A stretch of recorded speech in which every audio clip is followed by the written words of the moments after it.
A very good day to you. I'm Hank Gross, MidHudsonNews.com. It's Monday, April 11th. The news today brought to you by the Galleria at Crystal Run.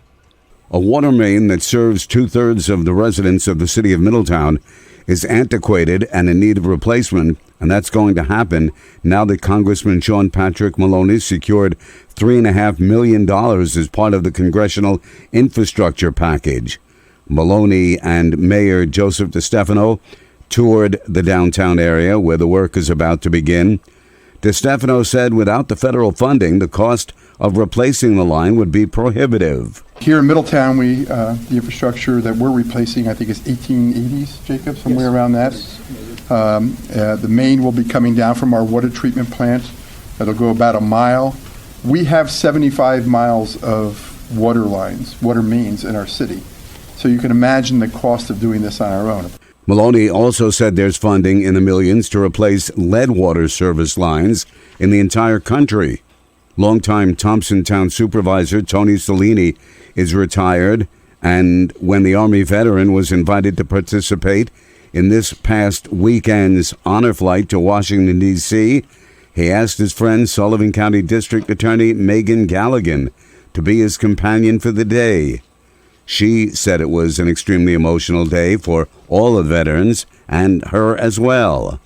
Looking back and seeing, for example, at the World War II memorial, seeing over 4,000 stars on the memorial, each star representing 100 American lives lost.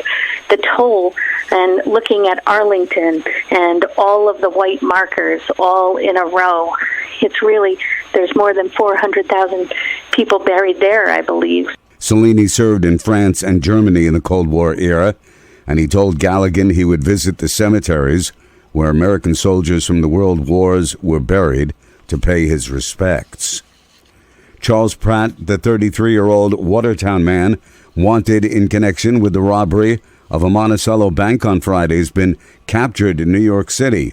Pratt was wanted by the Sullivan County Sheriff's Office for walking into the M&T Bank branch on Route 42 in the early afternoon and passing a note to a teller stating he had a gun.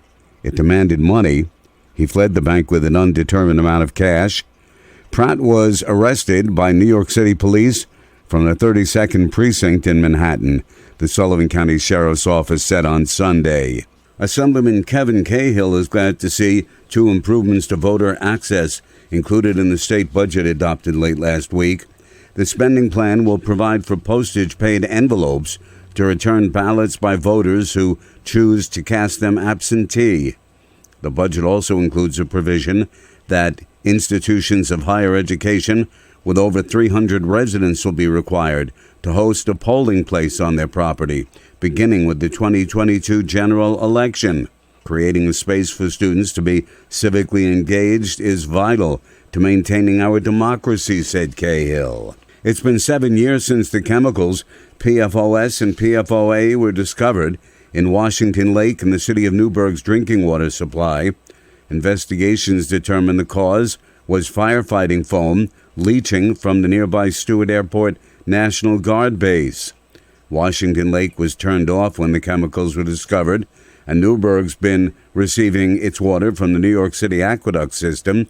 Congressman Sean Patrick Maloney says city residents should feel secure in knowing the water they're drinking is safe. The fact is that you've had a pretty comprehensive solution there, expensive one, but a comprehensive solution that kept the people safe. And in the federal legislation that Senator Schumer and I secured last year, you're going to have the Department of Defense bear the cost of the remediation and cleaning up those contaminated areas because it shouldn't fall on local taxpayers. So we've got that well under control, and residents are safe in drinking and clean water. The state installed a carbon filtration system for Washington Lake, but it's never been put into use, and the federal government has yet to move forward with the actual remediation of the contamination from the Air Guard base. More news in just a moment. Galleria at Crystal Run is hosting a job fair event Thursday, April 14th from 11 to 3 in Center Court. Employers from a variety of industries such as Legoland New York, Resorts World Catskills, Amazon, Keller Williams, 110 Grill, DSW, Target, and many more will be in attendance looking for candidates at all skill levels. This is a free event for all job seekers to attend, so make sure to bring those resumes and dress for your success. If interested in participating in the Get Hired Job Fair event Thursday, April 14th, contact the Galleria at Crystal Run or visit GalleriaCrystalRun.com. Work continues on the plans to create a connected trail network through the Hudson Highlands, linking Long Dock Park in the city of Beacon with the village of Cold Spring, some 7 miles to the south. Plans call for the Breakneck Connector, a key redevelopment of the area surrounding Breakneck Ridge in the town of Fishkill. The proposal involves creating a safe parking area and pedestrian crossing points, as well as lowering the speed limit on Route 9D in the vicinity of the trailhead and the tunnel to improve safety. A planned pedestrian bridge will span the MTA Metro North tracks and connect walking paths on both sides, while further trail development will ease accessibility from the Breakneck Station, encouraging safe and efficient flow of visitors. Marist College got the go-ahead to commence construction on doubling the size of the Dyson Center building as the Dutchess County Local Development Corporation Board approved $60 million in tax-exempt bonds for the project.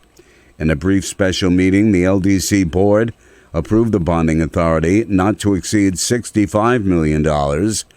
The Dyson Center houses the Marist School of Management and School of Social and Behavioral Sciences. I'm Hank Gross, MidHudsonNews.com. The news today brought to you by the Galleria at Crystal Run.